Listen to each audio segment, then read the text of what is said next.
of Oahu.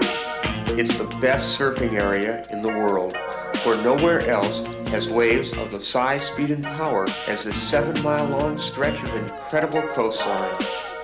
Each fall, the world's top surfers come here to test their skills against each other and to test themselves against the forces of nature. They come from as far away as Australia and South Africa and as close as Honolulu.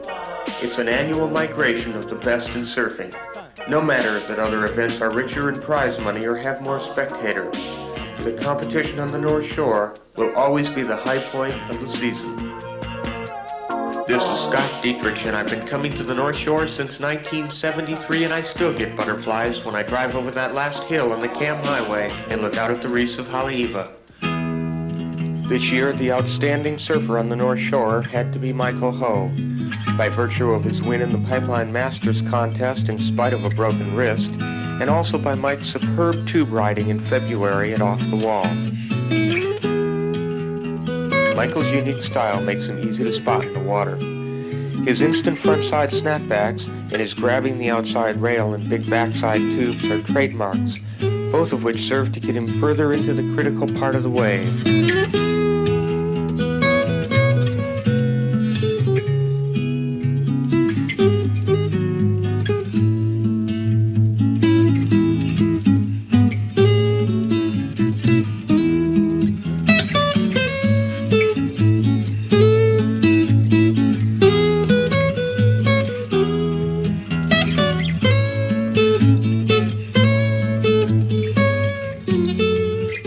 Riding a thruster for the last year and a half. It seems to give me the driving feeling of a single fin and the looseness of a twin fin.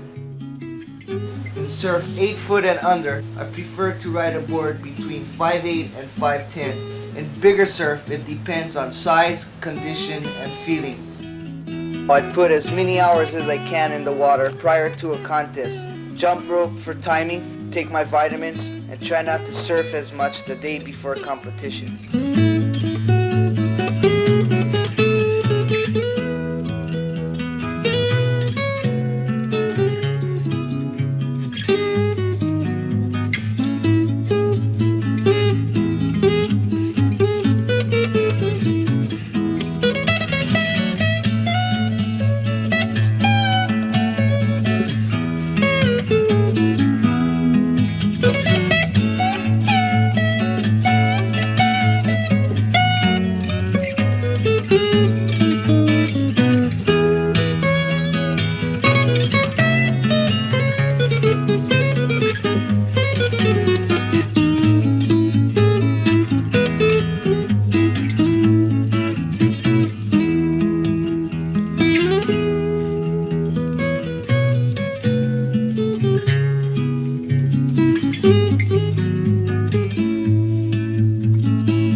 Because of ideal conditions for the finals, the Pipeline Masters has become the event of the season on the North Shore in recent years, and this year was no exception, with perfect pipeline barrels attracting spectators and cameras alike. With ideal conditions, the top names in surfing, and the new no-hassle rule, the excitement on the beach was intense. Ironically, the perfect lefts would be ridden only by regular footers, since conditions in the preliminary heats eliminated the frontsiders like Carroll, Lopez, and Blair.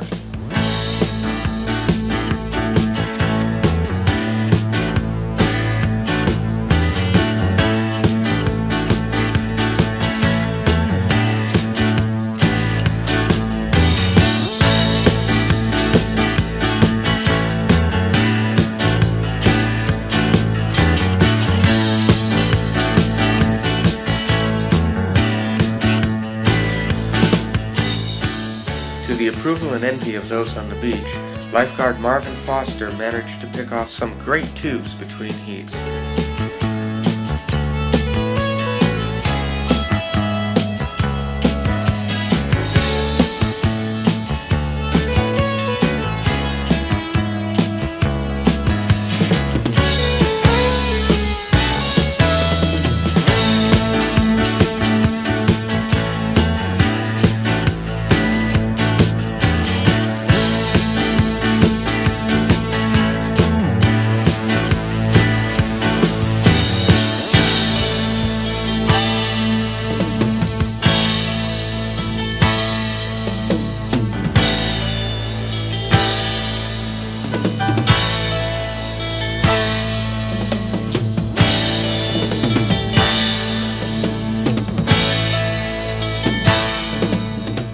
Tube after tube, Michael Ho assured himself of victory and the $5,000 first prize. As soon as the last horn sounded, there was a mad scramble for the water. A chance to get some great waves, and a chance for some of the non-pros to perform in front of the entire surfing community.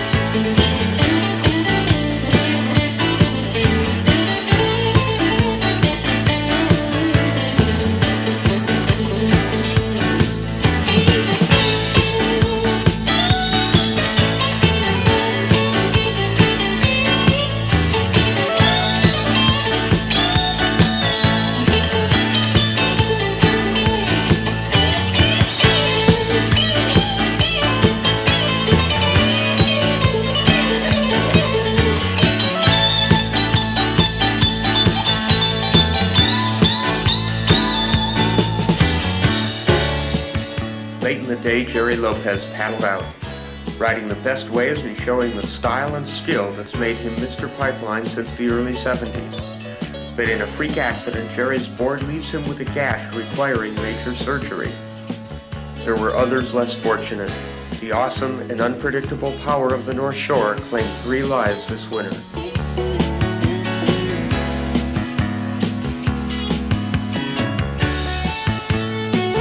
By late January, after most of the crowds had moved on, Jerry was out again. The quick recovery and cat-like grace which Jerry brings to his surfing is a reflection of the man's inner self.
Overshadowing the surfing on the North Shore was the sudden onslaught of Hurricane Eva. With the malfunction of the Pacific Weather Satellite, a rapid change in direction of a seemingly harmless tropical storm, and its simultaneous increase in strength to hurricane force, Hawaii is left with less than 5 hours warning.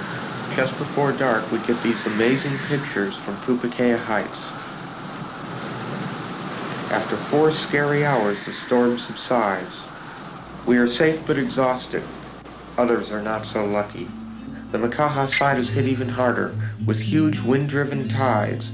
Kauai takes the full force of the hurricane. The damage to property is incredible, though fortunately no lives are lost.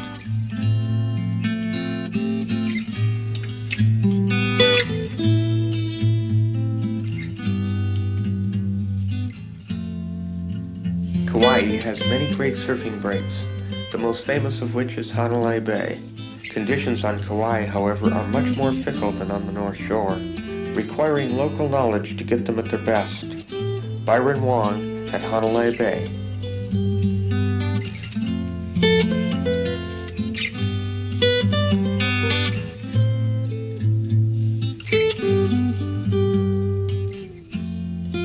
The hurricane nearly destroyed Kauai's famous tree tunnel. Driving to the other side of the island, we returned to last summer and Kauai's south side at Acid Drop.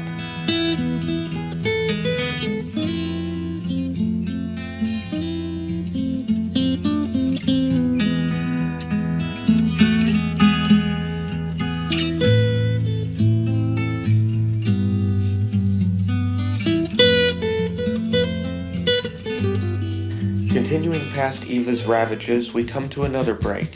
One, like many on Kauai, that requires a 4-wheel drive truck to reach. We join Mike Smith, Margot Oberg, and Byron Wong. Desire's a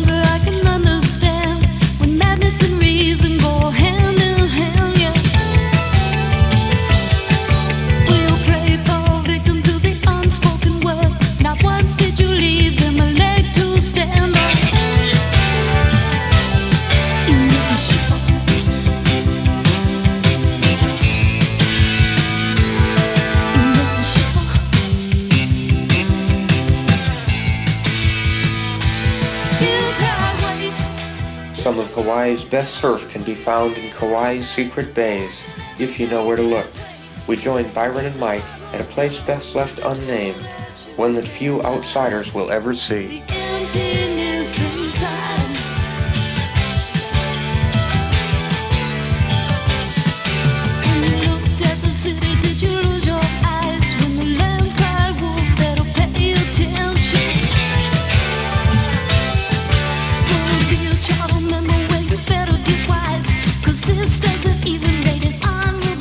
This is the longest body surfing ride we've ever seen in a total of 61 years of surfing photography.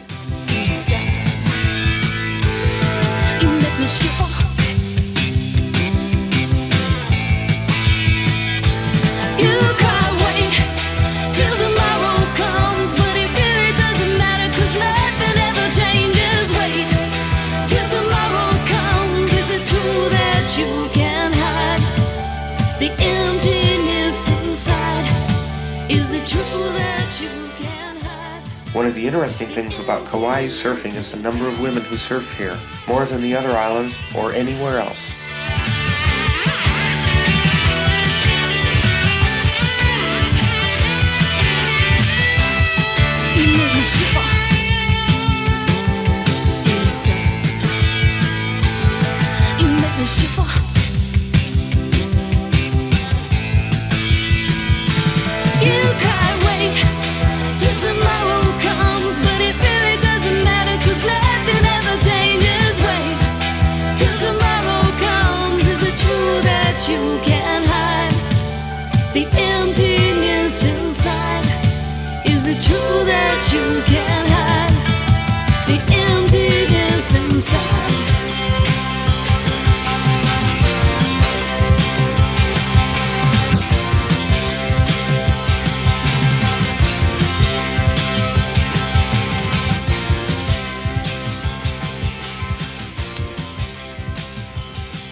From Kauai, we follow the sun to Central America with California surfers Danny Connors and David Barr.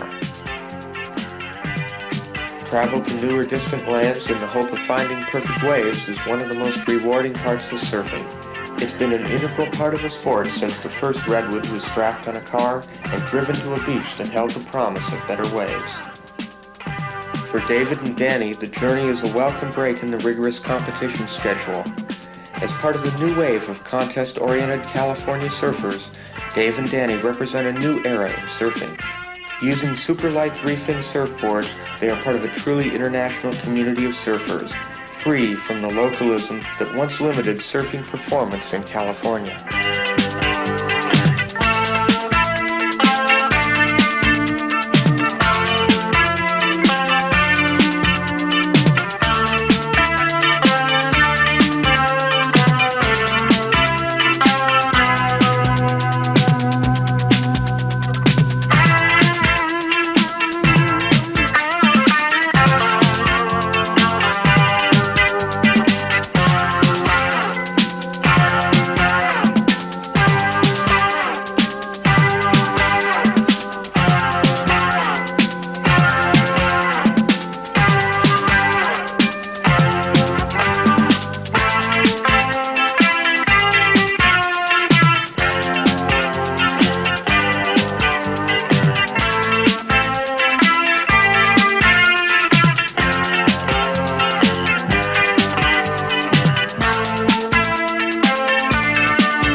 Surfers have become modern-day explorers, opening isolated areas as they search for new and even less crowded surfing areas.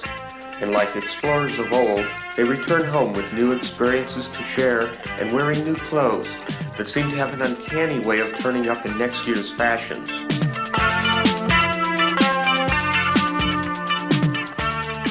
For David Barr and Danny Connors, there would be no comments of "you really should have been here yesterday," for we found the perfect surf that comes only to those who follow the sun.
Finding one day of perfect waves after a month's search in a distant and perhaps soon to be forbidden country is an experience that Dave and Danny will remember long after memories of contest defeats and victories have faded.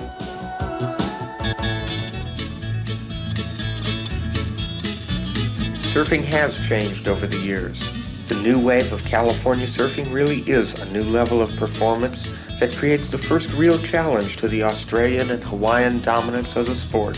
While equipment changes and better competitive opportunities have been a major factor in the change, the new wave approach to surfing was actually initiated back in the mid-1970s by Hawaiian Larry Bertleman. There's a difference between surfing and riding a wave. There's a lot of people who can ride a wave, there's not too many people who can surf one. You can do a lot of maneuvers and be off of the wave, like on the shoulder or someplace, and not even look good. But if you're doing it right in the critical part of the wave, like in the tube or in the pocket, that's where surfing is at to me. I started the hard off the bottom and off the top surfing in about 1970. I saw everybody doing straight line surfing, telegraphic cutbacks, go out, cut back, and maybe bottom turn and hit the lip. I decided to move all of those lines into one short maneuver, one fluid turn, and kept everything power turning. Figured the shorter you can do the turns and the harder you can do it is where I wanted to go at that time. And just now, lately, people are starting to catch up. We're doing turns in the tube now. Not like before where everybody doing straight line trim. Doing hard turns off the bottom and on the top of the tube.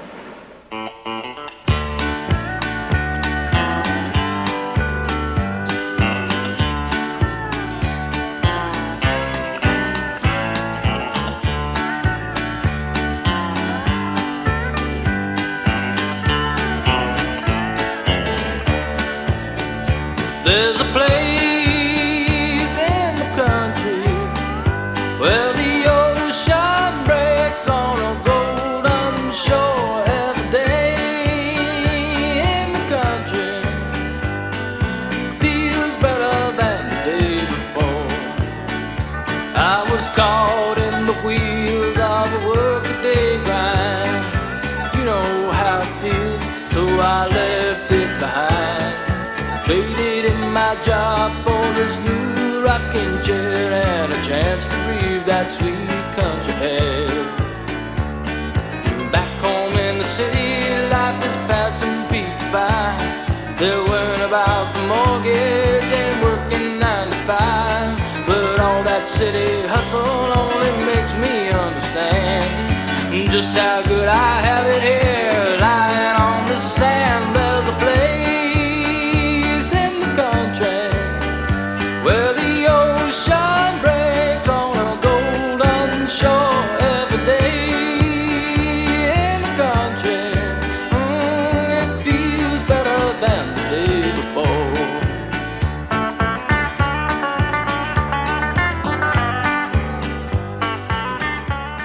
Well, nowadays, since we have videos, I've applied that to my surfing lately. It's done a lot of stuff for me. One thing, what I do is I film myself surfing on one board, and I go in and I watch it, see how it feels first riding it, opposed to how it looks surfing it. There's a difference between surfing and riding, like I said before. Sometimes I feel the board's riding unreal, but then again, when I go in and watch it on film, it doesn't look like it's contest surfing. On videotape, everything steps down. You can slow down everything frame by frame. You can see how difficult some of the maneuvers are.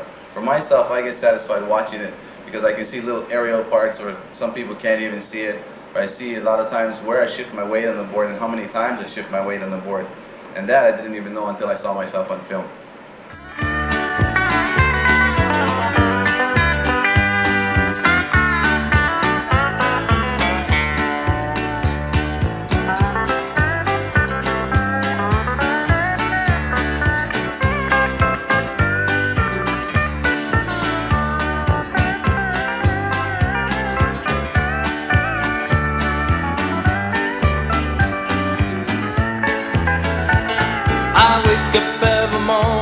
Sun on the rise, climbing from the ocean and lighting up the skies. It's another day in heaven, but it never seems too soon to lie with you beneath the country moon. There's a place in the country where the ocean breaks on a golden shore every day.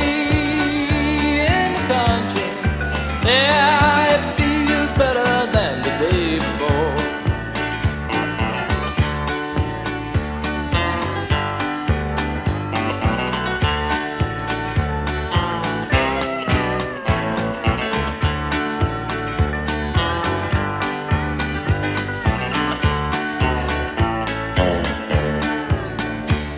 In the future, surfing might be going to aerials. I call them aerials.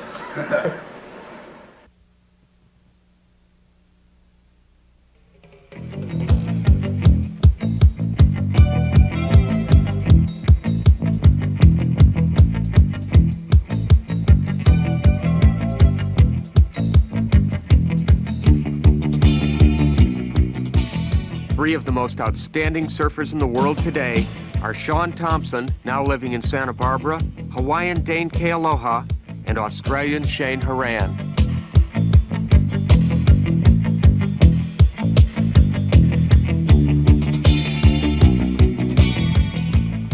I always try to put that go for it attitude in my mind and just try to, you know, be spectacular when I'm surfing just for fun. And I'm not really worried about whether I should be scared of trying to do radical maneuvers in a radical part of the wave.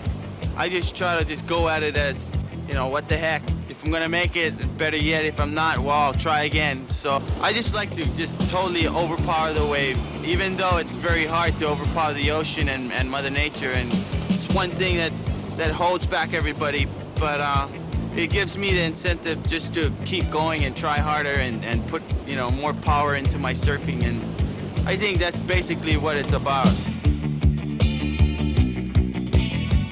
The surfing that goes on nowadays in the North Shore is surfing that's basically structured around a winning surfing competition. But there's been a change in emphasis over the years from tube riding to maneuvers on the face. And I think all the radical maneuvers now are taking place in the top part of the wave. And I think the key to all the modern maneuvers is power.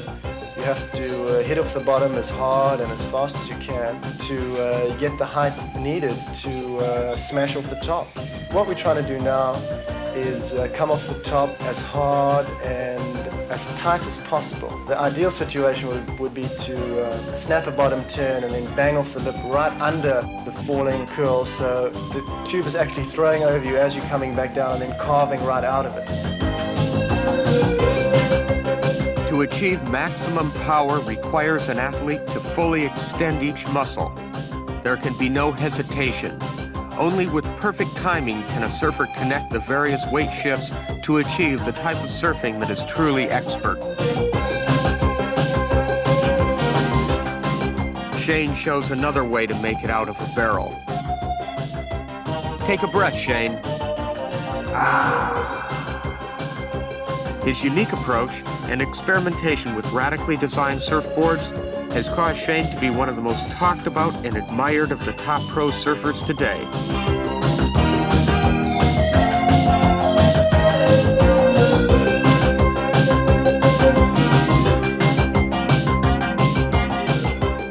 While sometimes categorized as a small wave surfer, Shane proved his critics wrong by riding Waimea Bay on a board no taller than he is.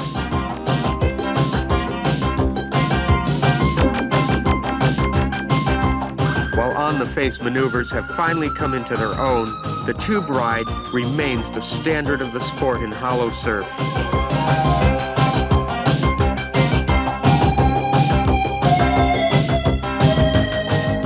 The influence of new boards and emphasis on maneuvers has led to constant weight shifting within the barrel. But make no mistake about it, when the surf is over 6 feet, you've got to ride deep inside to be among surfing's elite. Over the years, I developed a certain type of kick-out, an in-the-tube kick-out, or a kick-out in a really critical situation of the wave. I just sort of happened on it one winter in South Africa, and I found it's been one of the more useful maneuvers. It saved me from losing a lot of skin on the reef. And basically all it needs is a lot of commitment, a very, very hard bottom turn at a critically late stage, and then what one has to do is actually jam out through the face of the wave at maximum speed, never holding the outside rail of your surfboard. A lot of kids, when they try to do a takeoff, punch the turn, and try to get through the back and pull the nose of the surfboard along with them and just end up going over the falls. I think more than any one thing, that through the back pull-out that I do has enabled me to ride in the tube deeper, longer, and more safely than most other people, because I've always got that chance of a super quick exit. Well, if you don't make it, you really suffer the consequences. If there is one California challenger to the Australian dominance of the pro title, it's Tom Curran from Santa Barbara. Like the Aussies, Tom has come up through the ranks of amateur competitions, surfing one contest nearly every weekend in all types of conditions, learning competitive strategies, and becoming used to competitive pressures and tasting the thrill of winning.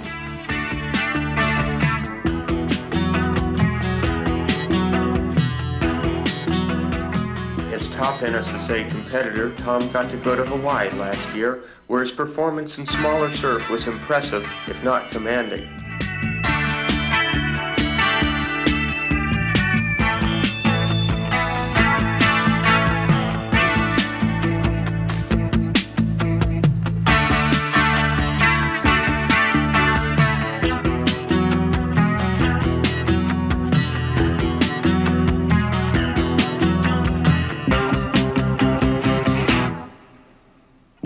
By this winter, Tom had already won his first pro contest and had won the more important IPS event in Japan. Later this year, at his home break of Rincon, we could see a marked improvement in Tommy's surfing from the previous winter. For the first time, Tom looked powerful as he carved off the lip, playing on the face of the waves.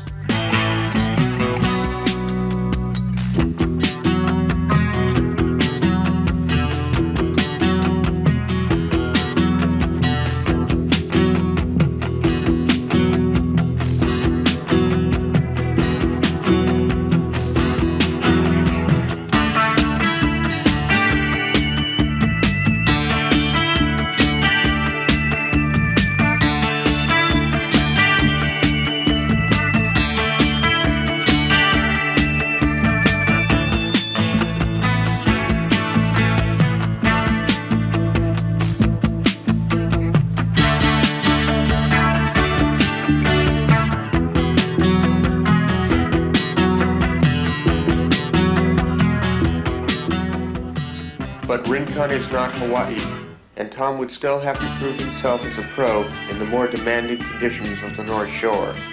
With poor weather and surf, Tom and his wife Marie had the time to do what every visitor to Hawaii, even the worst surf rat, does sooner or later: take in the island's fantastic scenery. Still, the pressure of proving himself seemed a constant companion.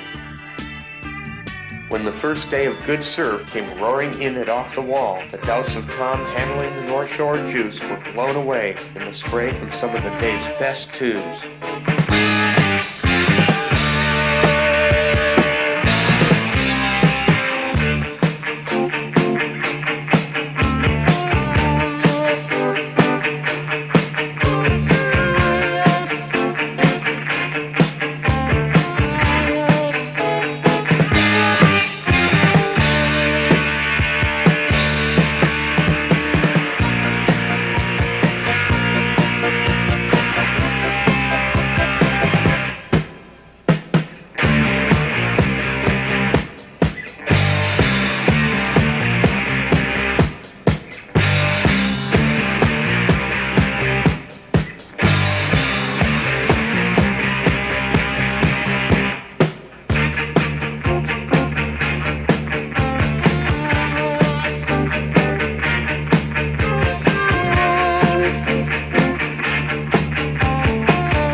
The future holds all that surfing has to offer.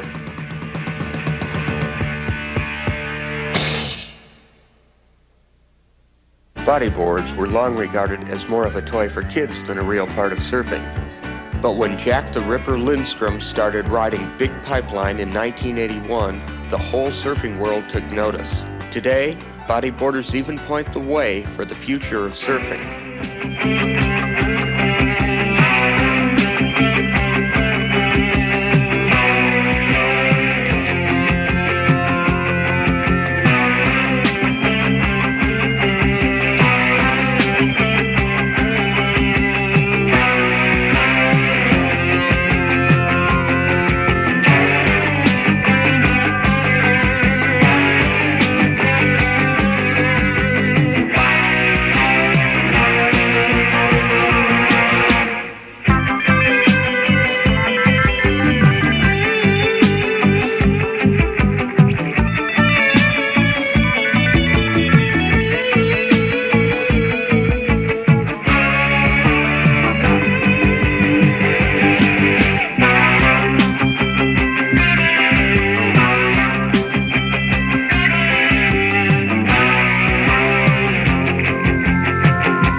Well, I think the boogie riders certainly point a finger in the direction of the future of surfing. The main difference between the boogie riders and the surfboard riders is that they ride a flexible board. It's very, very short.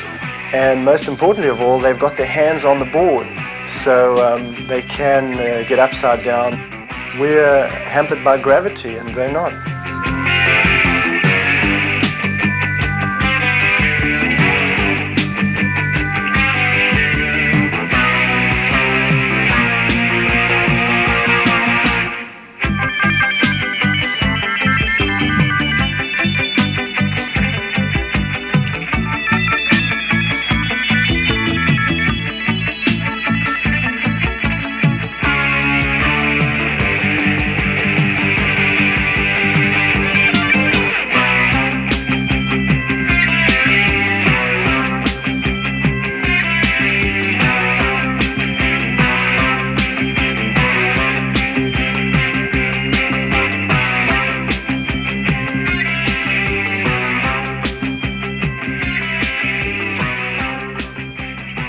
The Caribbean. There are hundreds of islands here, though most are accessible only to those with a boat or seaplane. But the long wait between swells can drain your desire for exploration, and the heat can make you crazy. Finally, we escape the doldrums. With Hawaiian Randall Kim and Pat Mulhern and Clyde Rogers from Florida, we have chartered our way to one of the largest of the many secret surfing hideaways. The waves are perfect for hot dogging and the water is super warm, though we often wear t-shirts or vests for protection from the piercing sun. Anytime you want, anything you like, any place you go, not everywhere is right. It's that chance you take for that lucky break. Down the road, oh,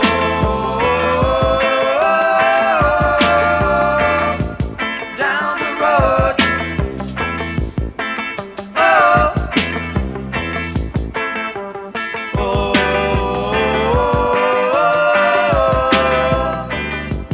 down the road. It didn't take the local kids long to realize what surfboards were all about. With a quick bit of instruction, Randall had them waxing up and ready for aerials. It's reality. This is getting Air Caribbean style. With an increasing swell, the waves broke on a distant reef. The kids called it Shark Point, but we didn't see any sharks except the guy we chartered the plane from, and we'd come to surf. Down the road,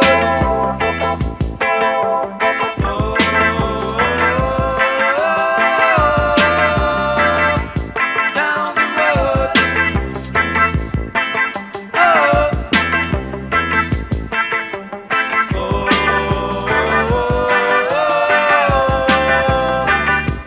down the road,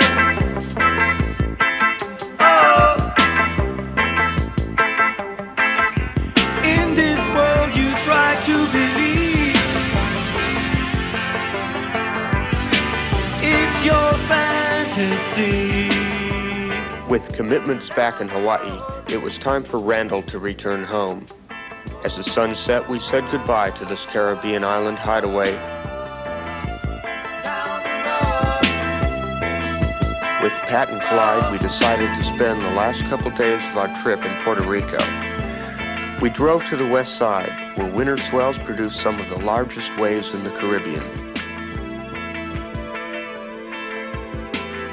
Pat assured us he knew the way, but then he also said he was a safe driver.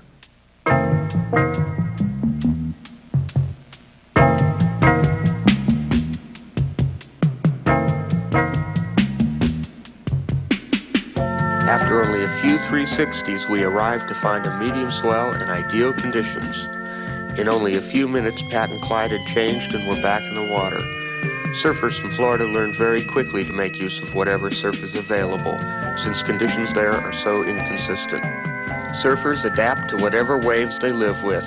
For Pat and Clyde, this has meant many days of hot dogging very small surf. When they get waves like in the Caribbean, it's really time to cut loose.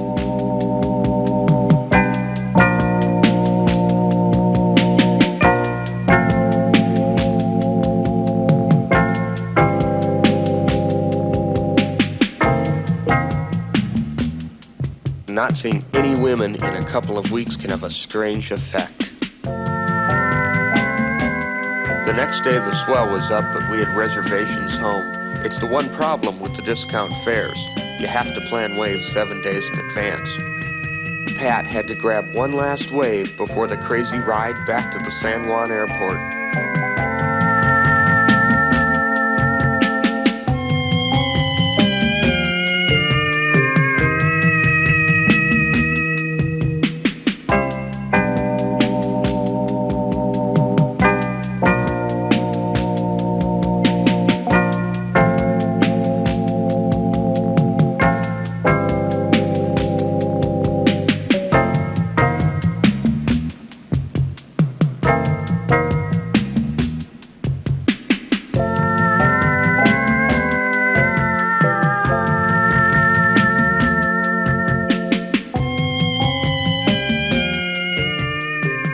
Saying goodbye to Pat and Clyde, we decided to give up our discount flight and return to the waves.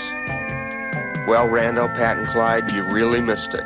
By staying the extra day, we got some of the biggest waves ever on the west coast of Puerto Rico. With our luck holding, we ran into local pro Jesse Fernandez and Hawaiian Bobby Owens.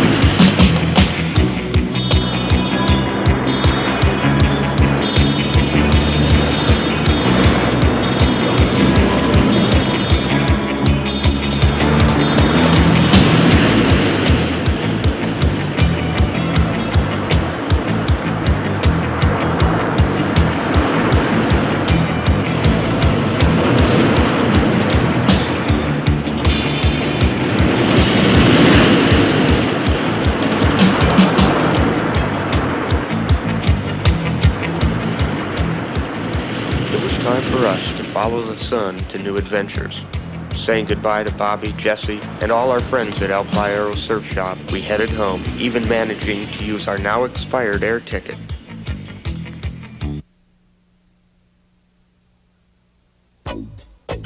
Surfing in California means cruising the Coast Highway, but you've got to drive right.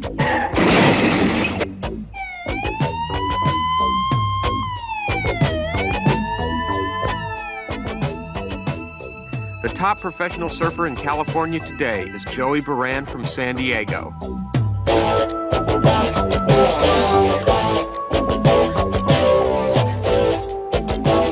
In contest here, Tom Curran is often matched against Joey in a one-on-one battle for the trophy.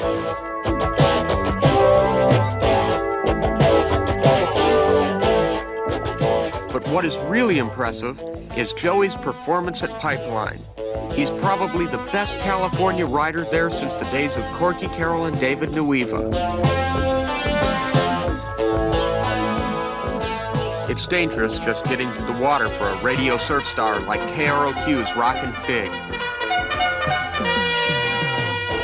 Safe in the surf is Danny Kwok at 56th Street in Newport.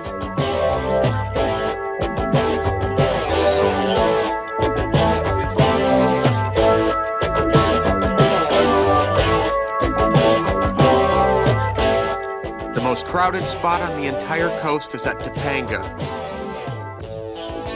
When there's any surf at all, it looks like this. Nathan Pratt lends a helping hand, but it doesn't help him.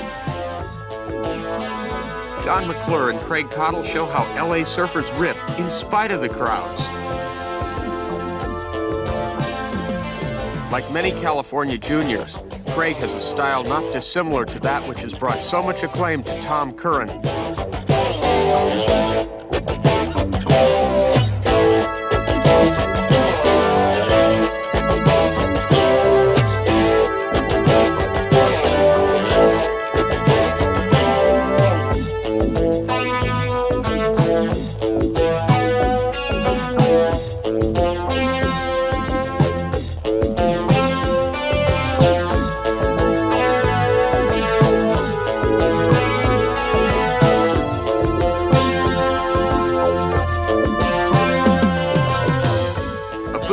Gets the wave of the day.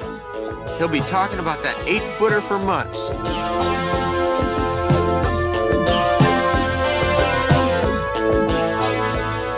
John's aerials give a new twist to our intrepid water cameraman.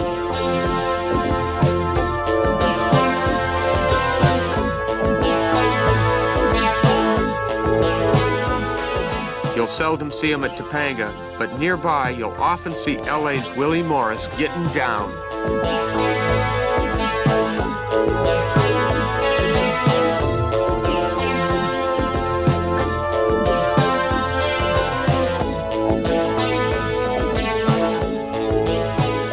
The most well-known point break on the coast is Malibu. It's got crowds, girls, and some of the heaviest people on the coast. Real heavy. Of course, a little bulk is useful to keep the shoulder hoppers in line. Another way is pure surfing ability. Through the LA smog is Davey Miller and Alan Sarlo.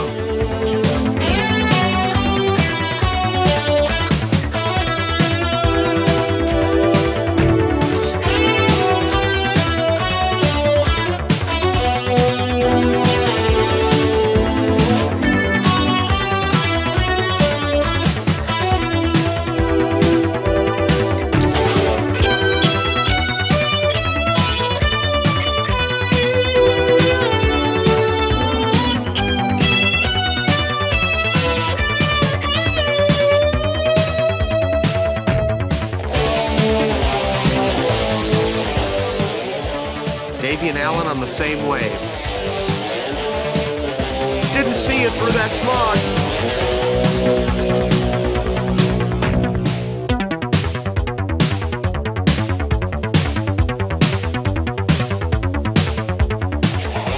Davey also handles the crowds at sunset. He was one of a number of impressive Californians on the North Shore this winter, ripping both at Sunset and at Pipeline.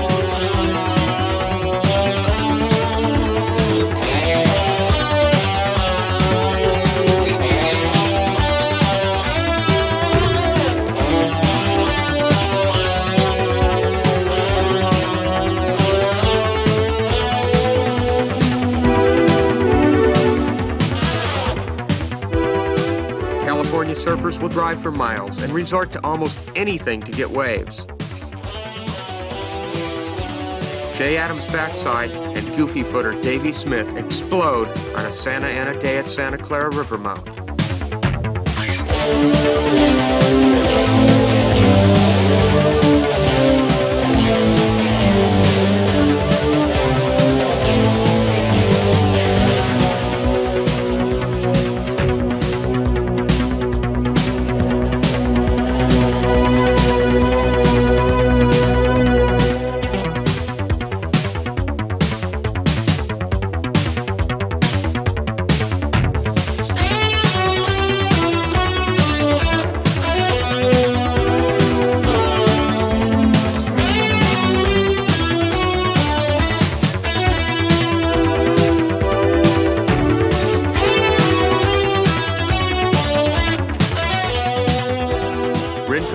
California's classic winter point break, noted for long, smooth rides.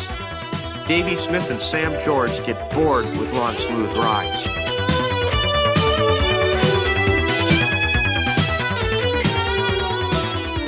Further north, Rich Myers jams along a high-tide El Cap wall.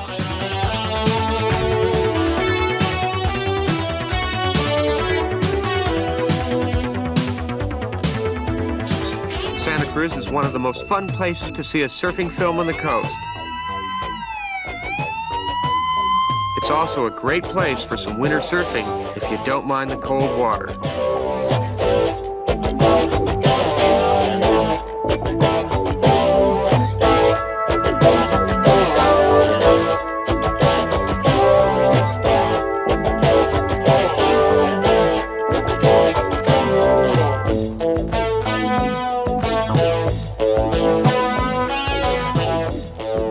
It's time to say goodbye, California, to look for new adventures, to follow the sun.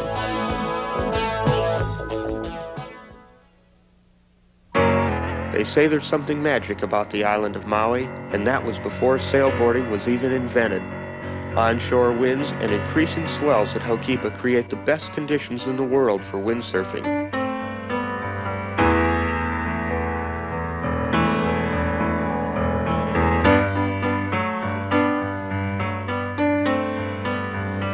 What started out as the surfer's answer to a ski lift has grown to a sport that inundates the beaches of Europe. But the deep water sailboarders are of a different mold. They perform in conditions as challenging as those of big wave surfers. And it's just as exciting as surfing because the sailboarders are surfing.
word gets out quickly that the surf is up on Maui, especially since Oahu gets the big winter swells 8 hours earlier. One of the first to arrive is Mark Fu.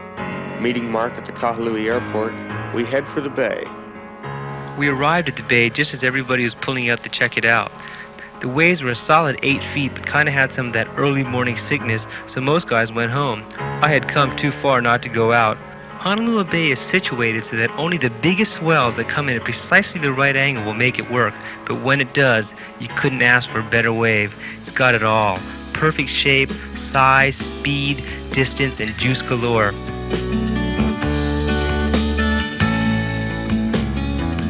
I had been out about an hour when the sun started breaking through and the wind started to blow out of the valley behind the bay. The waves instantly cleaned up and just got better and better and kept getting bigger and bigger. There was only a few of us out, including Maui local Brad Lewis, who was terrorizing the place and doing these insane snapbacks right under the lip. As for me, I was getting off and backdrawing the bowl.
The waves pumped until dark and there was never more than a handful of us out. It was the kind of surfing you dream about. That night we stopped into the weather station to check the surface charts. We found out that the swell would be coming back up, but the winds would be changing direction, so we decided to go look for the secret left that I had heard about. When we found it and I saw it, I couldn't believe it. It was 10, 12 feet and barreling. It looked just like that wave in Hawaii 5-0. It was a cross between Ala Moana Bowl, Padang Padang, and Pipeline. Actually, intimidating would be a better way to describe it. There was hardly anybody out, and these goofy footers were getting some really, really deep tubes.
just starting to feel the place out and get a little bit wired when I broke my board and was relegated to spectator status. To tell you the truth, I was a little bit relieved to get out of there in one piece.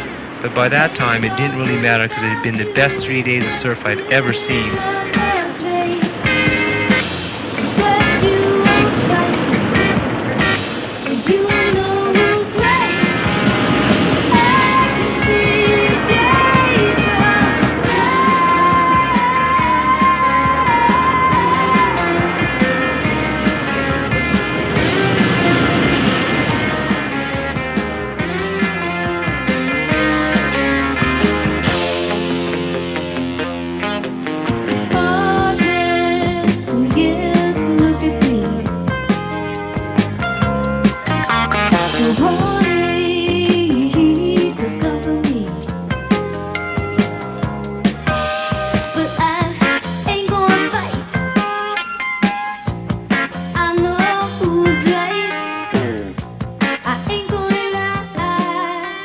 Trouble in paradise.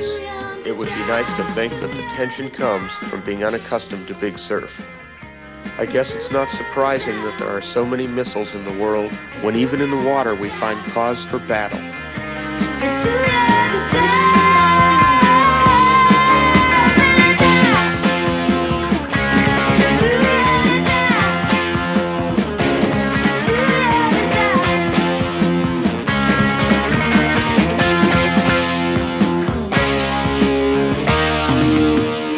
The kind of waves we caught on the outer islands usually means having to sacrifice the opportunity of surfing Waimea Bay. However, this winter was a whole nother story. After getting my full quota of outer island perfection, I returned to Oahu where Waimea continued to break for another 6 solid weeks.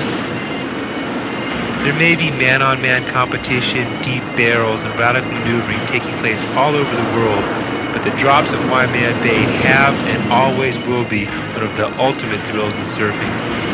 Everybody's talking about getting air off the lip these days, but that's so lightweight compared to getting air while you're free-falling down the face of a 20-foot wave. There's a special breed of surfer who rides Waimea Bay. Traditionally, making the big drop has been all that mattered. But this January, in the largest surf since 1974, there was a big difference. Performance surfing had come to Waimea.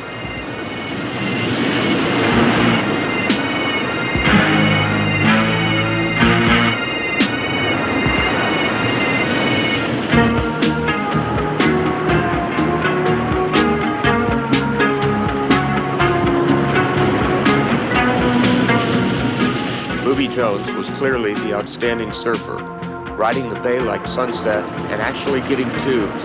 On the beach, Shane Horan watched intently.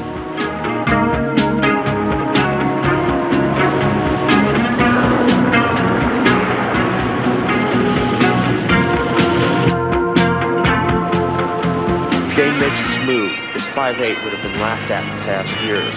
It's the same board he rode at 4-foot Rocky Point.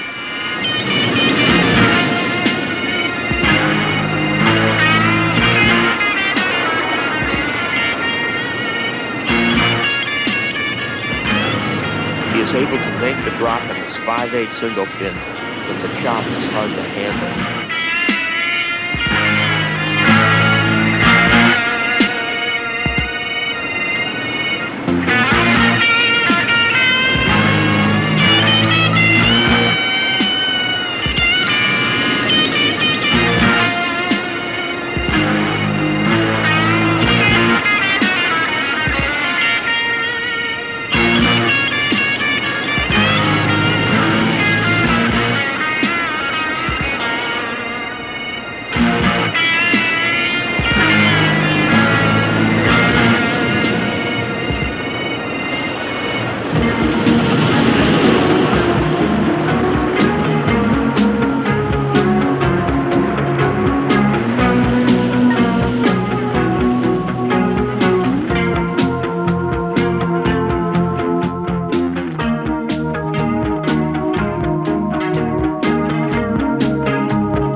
Few of us really have the opportunity to follow the sun in search of perfect waves, but if there is one surfer who has set an example for all of us to follow, it is Sean Thompson.